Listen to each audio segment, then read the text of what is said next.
সায়ন, হ্যাঁ এখানে আমি এক্সেলে দেখছি যে কিছু মোবাইল নাম্বার লেখা আছে। হ্যাঁ। তো এই মোবাইল নাম্বারের মাঝে 4টে সংখ্যা আমি হাইড করতে চাইছি, তুমি কি আমায় করে দেখাতে পারবে? হ্যাঁ ম্যাম পারবো। করে দেখাও তাহলে।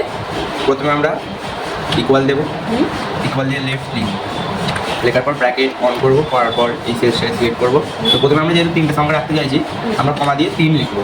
আচ্ছা 3 লেখার পর ব্র্যাকেটটা অফ করে দেবো, দেওয়ার পর সি প্রাণটা প্রেস করে অ্যান্ড লিখবো, লেখার পর ডবল ইনভার্ট কমা স্টার্ট করবো, করার পর 4টে স্টার দিয়ে দেবো, যেহেতু আমরা 4টে মাঝের সঙ্গে হাইড করতে চাইছি। আচ্ছা দেওয়া হয়ে গেলে এবার ডবল ইনভার্ট কমাটা ক্লোজ করে দেবো, দেওয়ার পর আবার একবার অ্যান্ড দিয়ে দেবো, দেওয়ার পর আবার রাইট লিখবো, আর এই এরপর আবার ব্র্যাকেটটা অন করবো, করার পর সেলসটাকে সিলেক্ট করবো।